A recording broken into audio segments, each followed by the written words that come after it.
এই ঢেঁড়সগুলো আমার খেতে। আজকে আমি নতুন পদ্ধতিতে এই ঢেঁড়সগুলো রান্না করব। এখন আমি সিমের বীজগুলো ভেজে নেব। আমি একটা কড়াইয়া বসিয়ে দিয়েছি। এখন আমি সিমের বীজগুলো ভেজে নেব। এই দেখুন, ভেজে সিদ্ধ করে ছুলিয়ে নেব।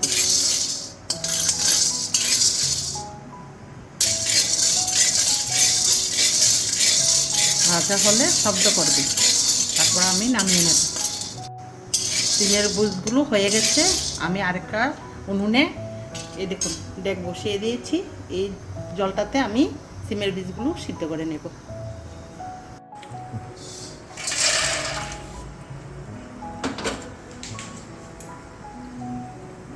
বীজগুলোকে 20 মিনিটের মতো সিদ্ধ করে নেব। আমার ঢেঁড়সগুলো কাটা কমপ্লিট হয়ে গেছে। এই দেখুন, এখন আমি একটা কড়াইয়া বসিয়ে দিয়েছি। গরম হয়ে গেছে। আমি অল্প পরিমাণ তেল দিয়ে দেব।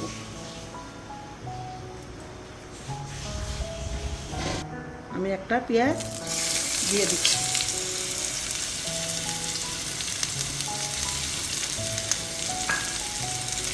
আমরা এটাকে হালকা করে ভেজে নেব। ওকে আর একটু ভেজে নেব। তারপরে ওই 3টা বাসমতি সিদল ধুয়ে রেখেছিলাম, এটা এর মধ্যে দিয়ে দেব। সিদলটা আমি ভেজে নিচ্ছি।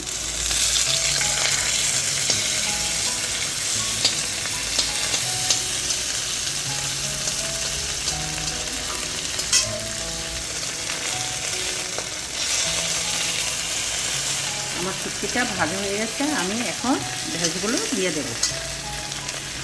ঢেঁড়সগুলো দিয়ে দিচ্ছি।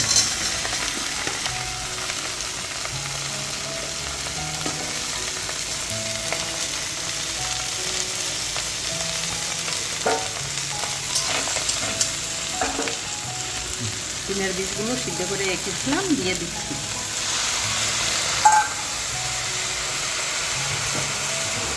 এক চামচের মতো নুন দিয়ে দিচ্ছি। হলুদ গুঁড়ো দিয়ে দিচ্ছি। বেটে রাখা কাঁচা লঙ্কা দিয়ে দিচ্ছি। হালকা জল দিয়ে আমি ঢেকে দেব।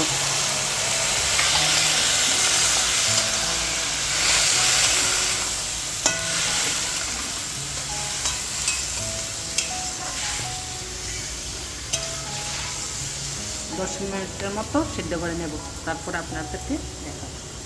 ঢাকনাটা উঠিয়ে দেখছি। এই দেখুন, আমার ঢেঁড়সটা সিদ্ধ হয়ে গেছে। রান্নাটা মোটামুটি হয়ে গেছে। আর 2 মিনিটের মতো সিদ্ধ করতে হবে। আপনারা তো কত ধরনের রান্না করেন, কিন্তু এরকম আপনারা রান্না করে খেয়েছেন কি না জানি না, কিন্তু একবার খেয়ে দেখবেন। খুবই টেস্টি এই রেসিপিটা।